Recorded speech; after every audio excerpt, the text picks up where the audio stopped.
incroyable qui fait que quand l'économie repart un peu, on se tourne vers la consommation et on a envie de consommer un peu plus.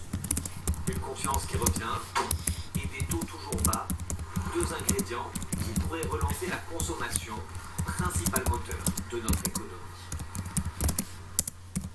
Le rendez-vous du 19-20, c'est nouveau. À partir de ce soir, régulièrement, nous allons aller à la rencontre de Français pour explorer un secteur de l'économie, de la consommation ou pour mieux comprendre votre quotidien.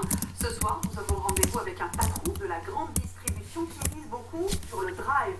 7 millions de Français sont déjà des inconditionnels de cette nouvelle façon de faire les courses. On commande sur Internet et on retire les achats en voiture. Le succès du drive, Camille Boudin, Johan Vanhoff.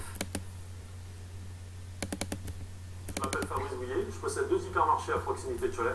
Pour moi, le drive, c'est devenu un service incontournable dans la société de consommation actuelle. Suivez-moi. Son territoire, le voilà. Fabrice Bouillet règne sur des allées et des rayonnages bien garnis. Ici, il connaît tout le monde.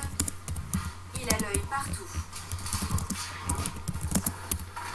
Mais c'est en coulisses qu'il fourbit son arme la plus efficace, le drive, qui permet au consommateur de se faire livrer directement dans sa voiture.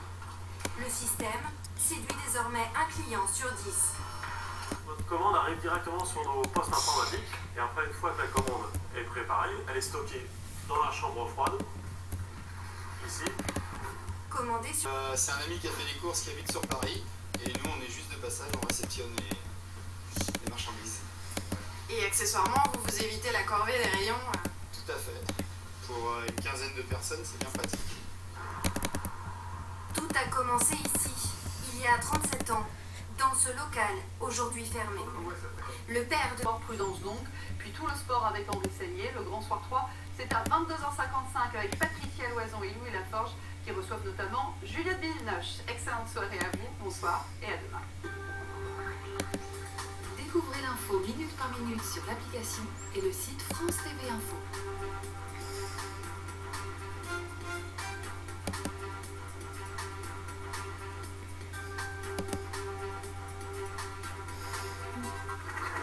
S'il la laisse sortir, c'est qu'il pense que ça devrait aller. Je suppose. Sauf si elle les a mitonnées. Un important dispositif de sécurité avait été mis en place car l'événement baptisé Surveillance du djihad était considéré comme étant un risque. Cela paraît clair, ils étaient là pour tuer. Mais nous ne faisons que commencer nos investigations. Une enquête qui, croyez-moi, va prendre du temps. Les participants sont adhérents d'une association islamophobe américaine qui organisait un concours de dessin censé récompenser la meilleure caricature du prophète Mahomet. Geert Wilders, leader d'extrême droite néerlandais, participait à la réunion. Al-Qaïda l'a placé sur une liste d'hommes à abattre. Pendant quelques heures, le FBI a craint la présence d'explosifs. L'enquête s'oriente autour de l'appartement d'un des 2 assaillants qui vient tout juste. Avec le FBI d'ores et déjà ces dernières années, puisqu'il avait été suspecté d'activités terroristes à l'occasion d'un voyage en Somalie. Il avait ensuite menti sur ce voyage en Somalie. Il avait ensuite été jugé et condamné à une courte peine et depuis il faisait l'objet de surveillance de la part donc du FBI. Concernant la revendication, elle est tombée sur le réseau social Twitter dès hier soir de la part d'un responsable du groupe État islamique Daesh en Europe, puis ensuite un deuxième message qui probablement a été diffusé par l'un des 2 assaillants directement. C'est en tout cas ce que croit savoir ici la police américaine. Merci Jacques pour ces éléments. En France, va-t-on vers une réforme des aides publiques au logement? C'est un chantier à 17 milliards d'euros, 17 milliards que devrait ouvrir le gouvernement. Un récent rapport des finances publiques s'interrogeait sur l'efficacité de ces aides. Laurent Desbonnets, Guillaume Michel. Un calcul complexe, une efficacité contestée et un coût chaque année plus élevé pour l'État. Les aides au logement représentent plus de 17 milliards d'euros. Avec un effet pervers, régulièrement dénoncé, ces dispositifs inciteraient les propriétaires à faire grimper les loyers. Pour le gouvernement, c'est donc sur ces aides qu'il faut faire des économies.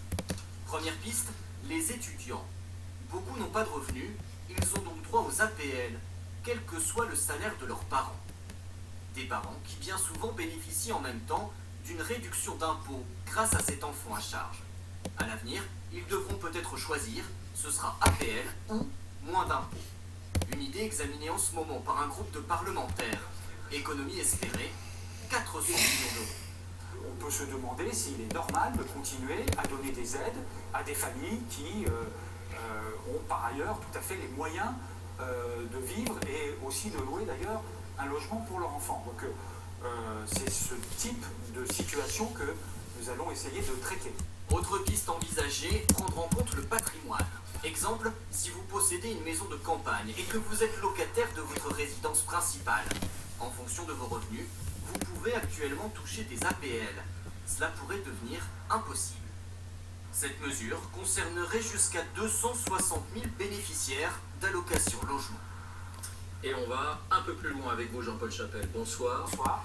Combien de personnes bénéficient aujourd'hui de ces aides et pour quel montant? Alors David, en 20 ans, le nombre de bénéficiaires est passé de 5 millions à 6 millions et demi. Alors le profil de ces bénéficiaires, des familles avec enfants, 2,5 millions, la moitié d'entre elles sont des familles monoparentales.